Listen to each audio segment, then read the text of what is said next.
The galaxy was old and tired. For thousands of years, the same story had repeated itself with brutal certainty. A species would rise from its homeworld, look to the stars, and immediately learn the first rule of existence. War. The Kryll fought the Vorth. The Vorth fought the Xylos. The Xylos fought everyone. Borders changed. Empires rose and collapsed. Alliances formed and shattered. The reasons were different every time: resources, ideology, survival. But the outcome never changed. Violence was language. Strength was law. Mercy was a mistake. No one questioned it anymore. The galaxy was too old for questions. It was a machine of conflict. And every new species that entered it became another broken gear. Then the humans arrived. They came from a small blue world on the edge of known space. A quiet system. An unremarkable star. Their ships were small. Their weapons were minimal. Their history was short. The galaxy looked at them and saw the same pattern it always saw. Another species that would learn the truth. Conquer or be conquered. Fight or disappear. The Kryll were the first to meet them. It was near a frontier outpost, where patrol fleets always waited for first contact to turn violent. The Kryll commander expected hostility. He ordered weapons charged. The human ship arrived alone. No escort. No formation. No defensive posture. It transmitted immediately. "We are humans of Earth," the message said. "We bring greetings, not demands. We bring gifts, food, music, stories. May we share them?" The Kryll commander stared at the screen. Then he laughed. Gifts? In the galaxy, gifts were traps. He raised his hand. Fire! But hesitation crept in. The human ship was close to their own station. A direct strike risked collateral damage. That fraction of doubt was enough. The human ship responded first. Not with weapons. With pods. Small, drifting containers floated toward the outpost, slow and unarmed. The Kryll braced for impact. The pods landed. They opened. Inside was bread. Warm. Fresh. Alive with smell. No toxins. No mechanisms. Just food. A young Kryll soldier approached despite orders. Hunger overcame caution. He picked up a piece, broke it open, and ate. Silence fell. Nothing happened. No explosion. No paralysis. Just taste. And memory. The soldier's eyes widened. He had not tasted real food in years. Military rations had long replaced anything fresh. He ate again. And again. Tears formed without permission. The commander watched, frozen between doctrine and disbelief. Then he took a piece himself. The bread was soft. Warm. Real. And for the first time in decades, something in him loosened. Not fear. Not strategy. Something older. Something forgotten. The humans followed with music. Not signals. Not encryption. Songs. Soft melodies carried through open channels, wind through trees, rain on soil, voices rising not in command, but in feeling. The Kryll did not understand it at first. Music, in their culture, was war preparation. Rhythm for marching. Sound for killing. But this was different. This had no target. Only emotion. Soldiers who had spent lifetimes training for battle sat down without realizing it. They listened. Some cried. Some stayed silent. Some simply breathed, as if learning how again. Then came stories. A woman who shared her last meal. A man who saved a stranger at the cost of his own life. A teacher who stayed behind to protect children while everything burned. Small acts. Meaningless in a galaxy of war. Except they weren't meaningless. They were unfamiliar. And unfamiliar things were dangerous, not because they harmed, but because they changed. The Kryll commander did not fire again. He could not explain why. He only knew that something in him no longer matched his orders. The humans left as they had come. Quietly. No conquest. No demand. Just absence filled with something new. Word spread. Fast. The Voth came next. Ancient. Calculated. Unshakable. They expected manipulation. They expected subversion. They expected weakness dressed as kindness. They found bread. Music. Stories. And consistency. Every encounter matched the last. No deception. No escalation. No hidden agenda. Just offering. The Vorth leader demanded an audience. A human ambassador arrived. No armor. No escort. Only a small crate and a simple device playing soft music. The Vorth leader studied her carefully. "What do you want?" he asked. The galaxy always wanted something. Territory. Power. Control. The woman smiled. We want friends. The Voth paused. Friends. A concept preserved only in ancient cultural archives. A word from before empire logic replaced emotional language. Friendship is inefficient, he said. The woman tilted her head slightly. Maybe, she said. But it lasts longer than fear. That sentence did not appear in any military doctrine. It should have been dismissed immediately. But it wasn't. Because across the galaxy, the pattern was repeating. Human ships did not conquer. They did not annex. They did not enforce. They arrived. They shared. They left. And systems changed behind them. Not by force. By hesitation. By reflection. By something dangerously close to hope. The KRYLL stopped escalating border wars. The Voth opened diplomatic channels they had sealed for millennia. The Xylos began studying human transmissions instead of intercepting them. The machine of war, the ancient, grinding system that had defined the galaxy for eternity, began to slow. Not because it was broken, but because its parts no longer fit. And at the center of it all, Earth remained quiet. The humans did not celebrate conquest.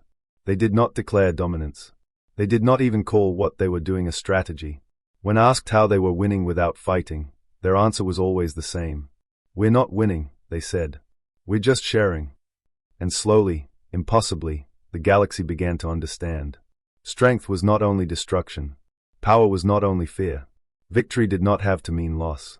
The machine did not stop all at once. It faded, gear by gear, war by war, until something new began to replace it. Something unfamiliar. Something fragile. Something the galaxy had not seen in a very long time. Peace. And it began with a human ship. A loaf of bread. A song carried through space. And a species that refused to believe that kindness was ever weakness. The human ship was called the Kindness. It was not a warship. It had no guns. It had no missiles. It was a small, round vessel painted blue and white, like the planet it came from. Its crew numbered 12. They were not soldiers. They were bakers, musicians, storytellers, and gardeners. They had been sent to the edge of known space to do one thing. Make friends. The KRYLL warship was called the Destroyer. It was everything the Kindness was not. Big. Dark. Covered in weapons. Its crew numbered 500. They were soldiers. They had been fighting for 10,000 years. They had never made a friend. They did not know how. The two ships met near a contested star system. The system had been fought over for centuries. The KRYLL wanted it. The Voth wanted it. The Xylos wanted it. Everyone wanted it. No one had it. The system was empty now, just rocks and dust and the memory of war. But the KRYLL still patrolled it. Old habits. Old fears. Old hatreds. When the Kindness appeared on the destroyer's sensors, the KRYLL commander smiled. His name was Vaughn. He had been fighting for 300 years. He had destroyed 100 ships. He had killed 1,000 enemies. He expected this to be just another kill. Open a channel, he said. I want to hear them beg before we fire. The channel opened. A human face appeared on the screen. A woman. Young. Dark hair. Kind eyes. She was not wearing a uniform. She was wearing her apron. There was flour on her cheek. Hello, she said. I am Captain Myra of the human ship Kindness. We have no weapons. We have no soldiers. We have fresh bread and a song. Would you like to share? Vaughn stared at the screen. He had heard many things from enemy ships. Threats. Pleas. Lies. He had never heard an invitation to share bread. Is this a joke? He asked. Captain Myra shook her head. No joke. We baked this morning. The bread is still warm. We also have honey butter. It is very good. Vaughn laughed. He laughed so hard that his officers looked at each other in confusion. No one had ever seen their commander laugh. He was not a laughing kind of KRYLL. Bread, Vaughn said. They want to share bread. With a KRYLL warship. In the middle of a contested zone. This is either the bravest thing I have ever seen or the stupidest. Perhaps both, Captain Myra said. But the bread is getting cold. What do you say? Vaughn looked at his crew. They were tired. They had been patrolling for 6 months. Their rations were low. Their morale was lower. They had not had fresh food in weeks. He could see it in their eyes. They wanted the bread. They would never admit it, but he could see it. He looked back at the screen. The human woman was still smiling. Still holding a loaf of bread. Still waiting. Send one pod, Vaughn said. 1. No tricks. Captain Myra nodded. No tricks. Just bread. A small pod detached from the Kindness. It drifted across the dark space between the two ships. It was not fast. It was not stealthy. It was just a pod full of bread. The KRYLL tracked it into their cargo bay. Soldiers surrounded it, weapons drawn, ready for anything. The pod opened. Inside were loaves of bread. Warm, soft, golden brown. The smell filled the cargo bay. It smelled like home, like something from before the war, from when the KRYLL had farms and fields and families, before they became soldiers, before they forgot how to be anything else. Vaughn walked to the pod. He picked up a loaf. He broke it open. Steam rose from the soft center. He took a bite. The bread was sweet and rich. It melted on his tongue. He closed his eyes. For a moment, he was not a commander. He was not a soldier. He was just a creature eating bread. And it was good. He opened his eyes. His crew was watching him, waiting. He took another bite, then another. He finished the whole loaf. He wiped his mouth with the back of his hand. Send a message to the human ship, he said. Tell them thank you. The message was sent. Captain Myra replied. You are welcome. Would you like to hear a song now? Vaughn hesitated. A song? What kind of weapon was a song? But the bread had not been a weapon. The bread had been a gift. Perhaps the song would be a gift too. Play your song, he said. The Kindness broadcast a song. It was not a war chant, not a battle cry. It was a quiet song about the sea, about waves crashing on a shore, about salt in the air, about the cry of gulls. The KRYLL had never seen the sea. Their world was dry and dusty, but they could imagine it. The song painted pictures in their minds. Blue water, white foam, endless sky. The soldiers listened. Some closed their eyes. Some swayed gently. Some wept. Vaughn did not weep. He was too old for tears. But something inside him shifted. Something that had been locked away for a long time. Something that remembered what it felt like to be not a soldier, just a creature, listening to a song, feeling something other than hate. The song ended. The silence was heavy. Vaughn looked at his crew. They looked back at him. No one spoke. No one knew what to say. Finally, Vaughn spoke. The humans are not enemies, he said. They are something else. Something new. His first officer, a young KRYLL named Vex, frowned. Knew how, sir?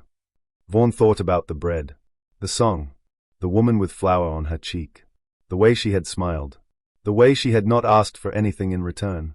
Knew like a door, Vaughn said. A door we did not know was there. A door to somewhere we have never been. He turned to the viewport. The Kindness was still there. Small. Blue. Waiting. Send a message to the fleet, Vaughn said. Tell them the humans are not to be attacked. Tell them to bring bread. The destroyer turned and left. It did not fire. It did not fight. It just left. The Kindness watched it go. Captain Myra smiled. She picked up another loaf of bread. She took a bite. It was still warm. One down, she said to her crew. A few billion to go. The crew laughed. They started baking more bread. They had a lot of work to do. The galaxy was big, and there were so many hungry soldiers, so many tired hearts, so many lonely souls who just needed someone to share a meal and sing a song. The Kindness moved on. It had no weapons. It had no soldiers. It had only bread and music and stories. And somehow, that was enough. It was always enough. Because kindness, the humans knew, was not weakness. It was the strongest thing in the universe. It just took a while for everyone else to understand. Word spread. Not through official channels. Not through council decrees or military reports or encrypted war logs. It spread the way truth always spreads when authority tries to contain it. Through whispers. Through mess halls. Through prisoners who no longer saw enemies, only other tired beings caught in the same machine. A KRYLL soldier told a Vorth prisoner. The Vorth prisoner told his guard. The guard told her sister. The sister told her commander. And slowly, reluctantly, the commander told the council. And the council did not believe it. Humans who did not fight. Humans who gave. Humans who asked for nothing in return. It sounded like a myth from before the galaxy became what it was now. A trap. A deception. A psychological weapon. It had to be. Because the alternative was unthinkable. That kindness could still exist in a galaxy that had burned it out of itself long ago. But the reports kept coming. A fourth colony, drifting near collapse, had lost its water recycler during a supply wall blockade. Their request for aid was marked non-essential. Resource priority denied. Hold until strategic review. They were left to die slowly. Then a human ship arrived. No escort, no fleet, no weapons broadcast. Just a small blue vessel that settled into orbit like it belonged there. Humans stepped out carrying tools, water tanks, and replacement parts. They fixed the system. They checked every pipe twice. They stayed 3 days to ensure stability. Then they left. No claim, no demand, no treaty, just departure. The colony sent a report that spread faster than any war alert. They helped us, it read. And then they left. They did not ask for anything. We do not understand why. The council dismissed it as anomaly. Then another report came. And another. And another. Humans repairing crippled freighters in silent space. Humans teaching alien children to read languages their species had forgotten. Humans planting green life on dead moons where nothing should grow. Humans singing into comm channels that had only ever carried war commands. Always the same pattern. No conquest. No extraction. No manipulation. Only action, followed by absence. The council searched for motive. Greed. Strategy. Infiltration. Control. But none fit. The humans were not traders. Not conquerors. Not missionaries. They were something worse. Something the galaxy no longer had language for. Consistent kindness. And that was destabilizing.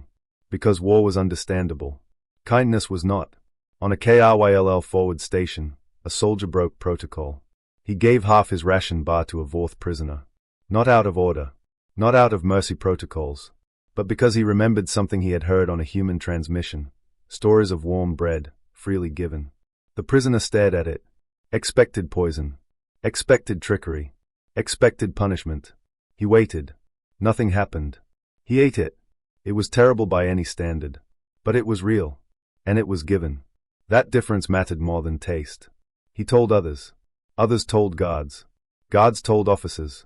Officers stopped ordering executions as quickly as before. Not because they were commanded to, but because something had started to feel wrong about it. Elsewhere, a KRYLL general and a fourth general met to negotiate prisoner exchange. Both arrived expecting hostility. Instead, they found something else. Human influence. There was bread on the table.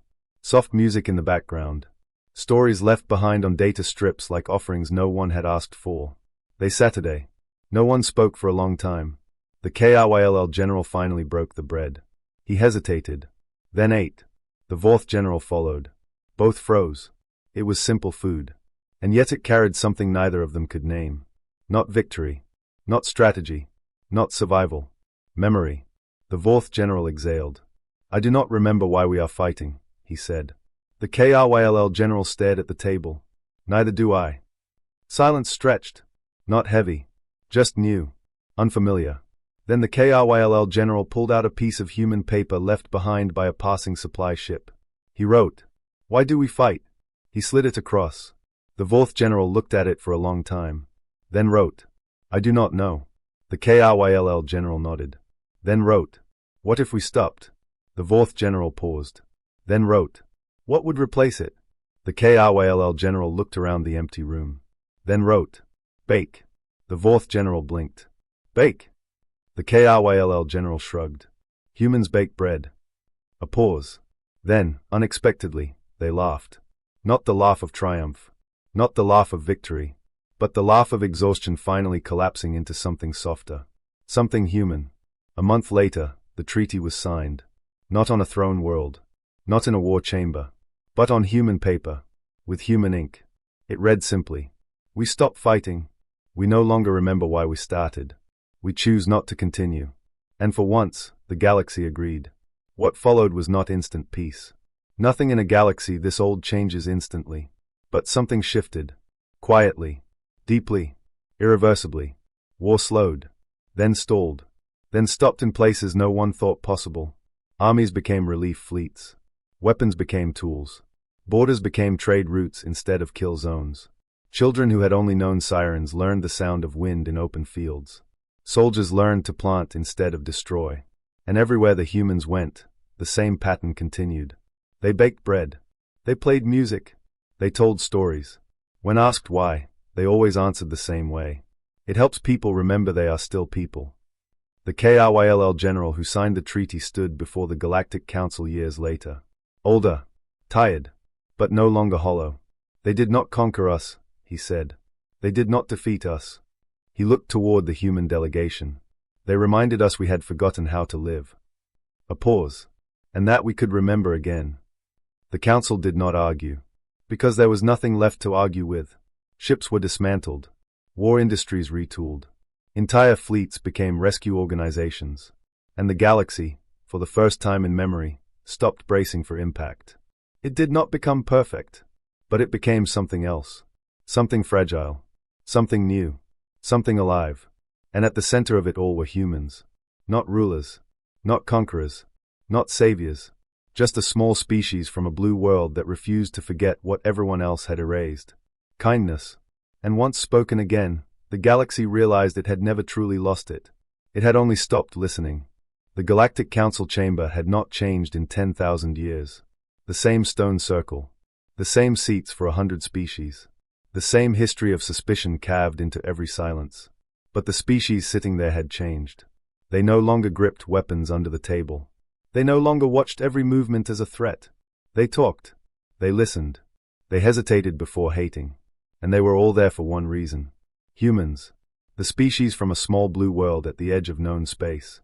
The ones who did not behave correctly in a galaxy built on war. The ones who did not conquer, did not threaten, did not demand. They gave. The KRYLL General Vaughn stood first. Old now. Scarred. Tired in a way battle had never made him. I remember the first human ship, he said. I was ready to fire. That was the rule. New species die or become enemies. He paused. They sent a message instead. We have bread. We have music. Would you like to share? A few younger delegates laughed. They thought it was a story. It wasn't. I laughed too, Vaughn continued. Then I smelled the bread. His voice lowered. It had been years since anything smelled like life.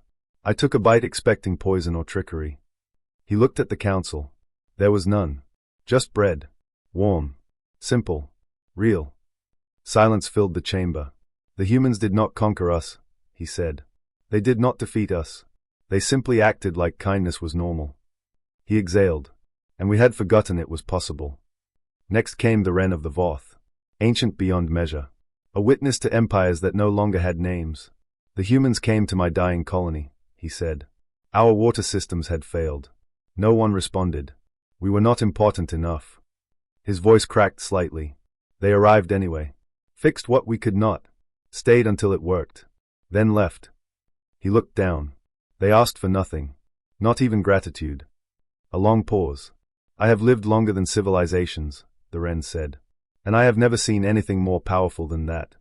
One by one, the representatives spoke. The Xylos admitted their spies found no deception. Only aid. The Xanan confessed they had recovered lost cultural histories the humans had preserved without even knowing their value. The KRYLL spoke of prisoners given food instead of cruelty, simply because someone once showed them bread and called it sharing. Every testimony ended the same way. We tried to find the trick. There was none. The humans were exactly what they appeared to be. Kind. Finally, the vote was called. It was unanimous. Humans were granted a permanent seat on the council. Not symbolic. Not ceremonial. Real authority. Real voice. When Myra, the human ambassador, stepped forward, she did not look powerful. She looked ordinary. We will not claim greatness, she said. We will not claim superiority. A pause. We will just keep doing what we have always done. Bake. Sing. Help where we can. Remember what others forget. She bowed slightly. That is all we are. The chamber applauded. It was the first applause in that hall in 10,000 years. Not victory. Recognition. After the session, Vaughn found her in a quiet corridor. She was eating bread, real bread, still warm from a shared supply crate. She noticed him and broke off a piece. He hesitated, then took it. They ate in silence for a moment. Thank you, Vaughn said at last. For the bread. For what it started. Myra smiled faintly. We didn't start anything. We just shared. He looked at her longer than he meant to. I have never had a friend before, he admitted. Myra tilted her head slightly, as if the concept was obvious. Then you have been fighting the wrong things, she said gently. A pause. Vaughn let out a small breath that might have been a laugh. Would you like to hear a KRYLL song? He asked. Before the war, we had others. Not all of them were about killing. Myra nodded. Yes. So he sang. His voice was rough, shaped by command decks and battlefields. But the song was not. It was old.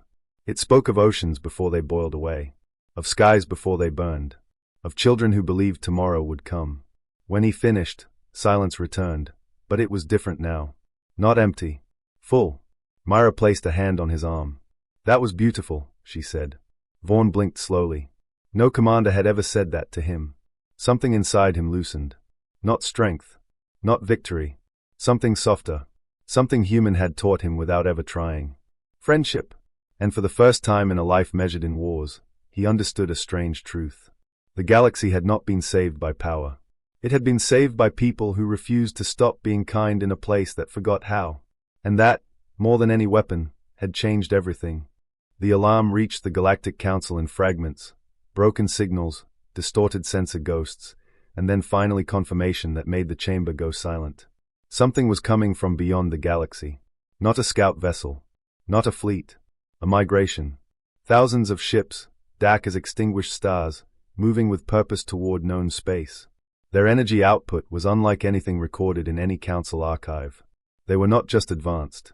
They were prepared. For war. The council convened in emergency session. Old instincts returned immediately. Species that had lived in peace for decades spoke again in the language of fear. We should build defenses. We should strike first. We should evacuate core systems. We should hide. The chamber, once softened by years of cooperation, began to fracture again along ancient lines. Only one voice did not rise in panic. Human. Myra stood slowly. She was older now than when she had first brought bread to the galaxy. Her hands were marked by time, not battle. Her voice carried no authority except experience. We request permission to respond, she said. A KRYLL delegate laughed bitterly. With what? Songs? Myra nodded once. Yes. Silence followed, not mockery this time, but confusion. Then Vaughn, the KRYLL general who had once signed the first peace treaty with her people, stood. He was old too. Older than most wars he had once fought in. Let them go, he said. All eyes turned to him. If there is any chance, Vaughn continued quietly, any chance at all that violence is not the only answer left, it will be them who find it. The council hesitated, and then agreed. Not because they believed, because they remembered what believing had once done. The human ship was launched. They called it, once again, kindness. It was small. No armor. No weapons. Just 12 humans. Bakers. Engineers. Musicians. Teachers.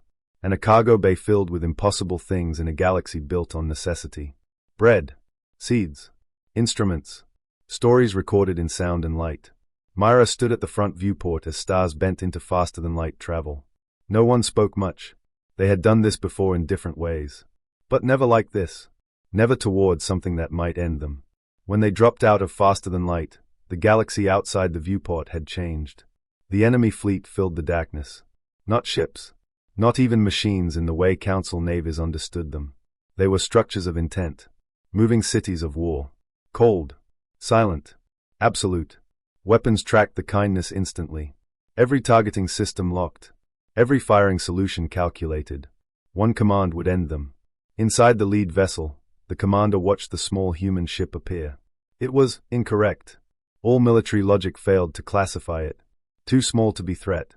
Too calm to be deception. Too exposed to be trap. A voice came through the channel. Human. Hello, Myra said gently. We brought food. And music. And stories. Would you like to share them with us? The commander paused. It had expected resistance. Panic. Negotiation.